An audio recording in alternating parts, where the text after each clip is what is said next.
Welcome to Larry's Library. Got something a little bit different this time. What I'm doing is, I'm doing what I call the shelf shift. I don't know what you call it, but you know, when you have your books in a certain order on your shelf, and then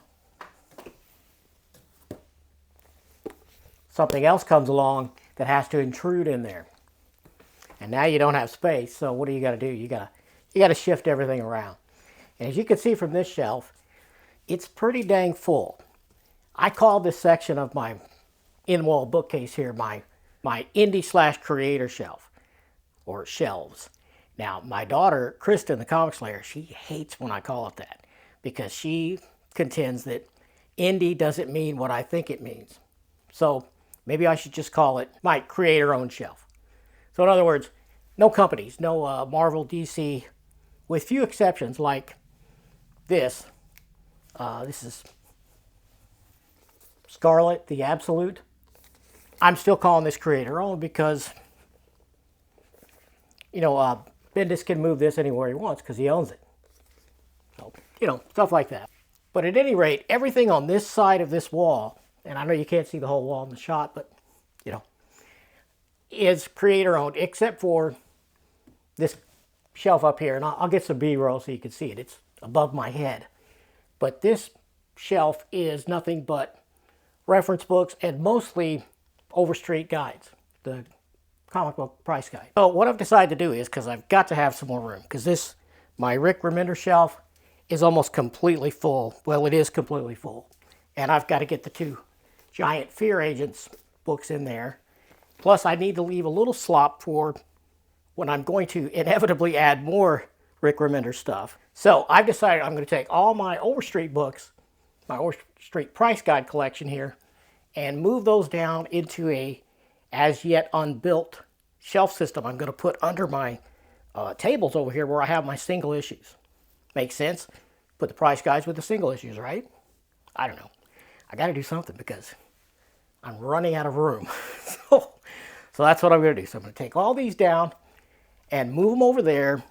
I've got a place to temporarily stack them until I get the new shelves built for them. So then I can take all of this stuff and move it up. so that will give me an entire, well, it'll give me two of these modules empty. So that is the plan. And I'm going to let you kind of watch along as I cuss and probably not cuss. I probably won't cuss. This is a fairly simple operation. It's just going to be a lot of work. So I'm going to get at it.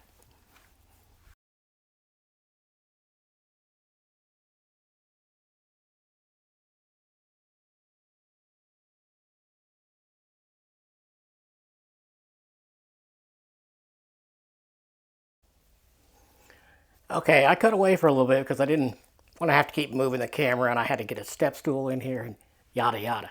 But anyway, I have moved all the price guides out now, and I've cleared off these two modules. Now, I know I mentioned before I said two modules, but actually it's three. It's three across before we get to my regular Marvel/DC section, which is at a camera shop, but it's at the far end. So I actually have three exposed here. But I decided to leave my Brewbakers here. Let me get a little bit of shot of that. So here are my Brewbakers. And I decided to leave this third module open for expansion. Because you know I'm going to keep buying more Brewbakers and he's going to keep writing. So that's where that's going to go. So I'm just going to move all these up, and the orphan I left over there on the third block is going to start this tier here. So here we are in the Cullen Bunn section.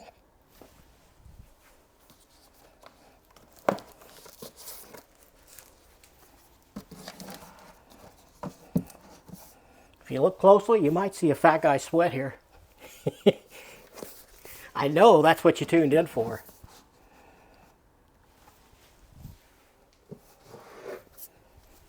And these are alphabetical by last name, so we got some Reed Chancellor showing up.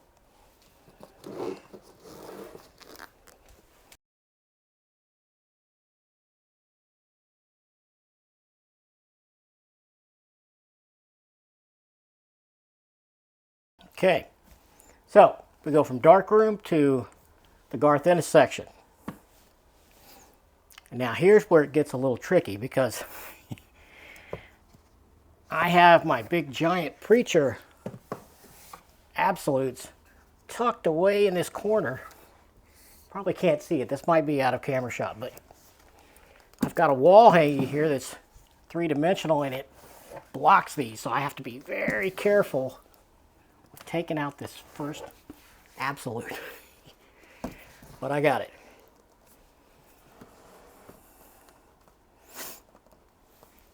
Nice.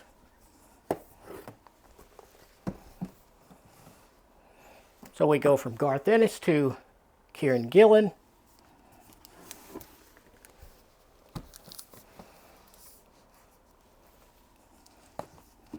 It's always difficult to decide how much, if any, gap space to leave, because you know there's going to be more Garth Ennis.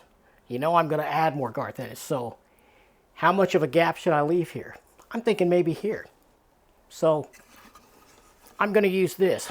This is an old, pretty dusty, but this is a bookend my dad made me. You can see it good here.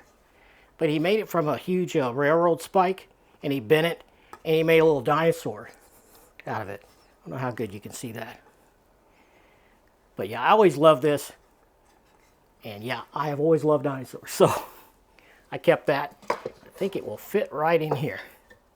So I'm going to leave that much space for a future Garth Ennis expansion. And probably once in future, the second book could fit in here too, once it comes out. So, we're here.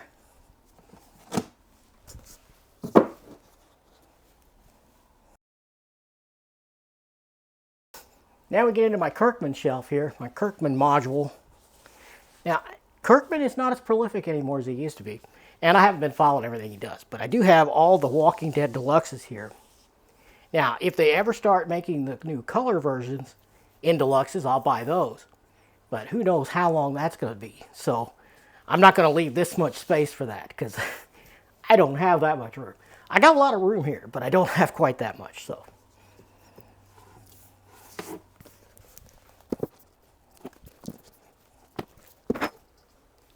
step stool's in the way.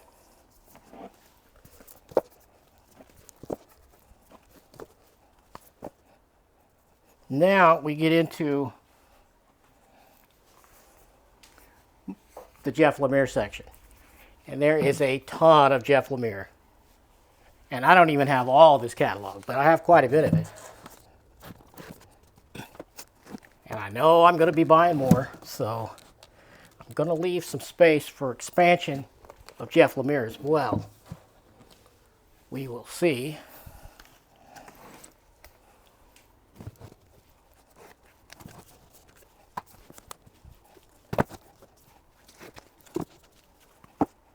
Now, I have them in order by author's last name and then title, but I don't have the title strictly alphabetized. I mean, I'm anal, but I'm not even that anal. So I just kind of keep, you know, the Black Hammer stuff together. And then, you know, I don't worry about if Berserker should go before Cosmic Detective. You know, I can look at my Lemire shelf and find anything pretty quick. So, no big deal.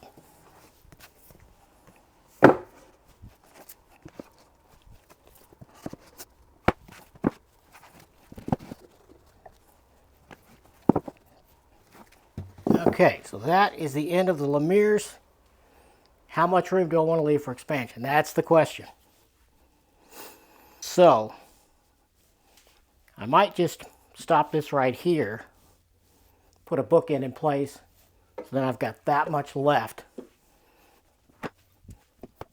So, now I got to shift all those over here to this part. This part, wow.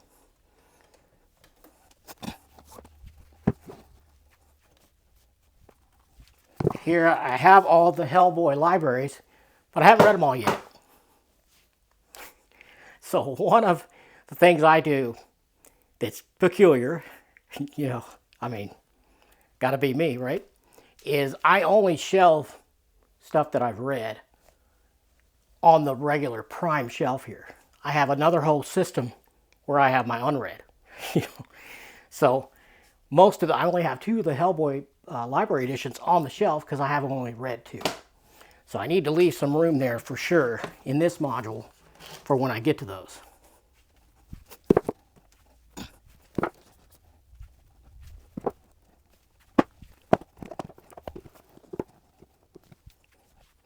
So that might be a good spot to place another book in.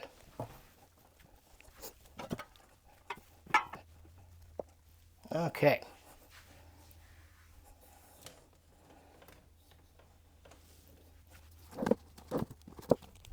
Okay, I think I'll cut the video right here, and I'll take some more B-roll and show you the finished product, because I'm nearing the end here, but I'm gonna have to get down on my knees on the floor here to finish it out, and I don't want to have to change the tripod around. And you don't want to see an old man squat on the floor anyway, do you? I don't think so. Surely not. But I hope you like taking a look at this. And once I look at this in the editing, if it seems too boring, I may put some of this in quadruple speed. So people, I don't want to put you to sleep. But anyway, I hope you enjoyed this edition of Shelf Shifting, and I will see you next time.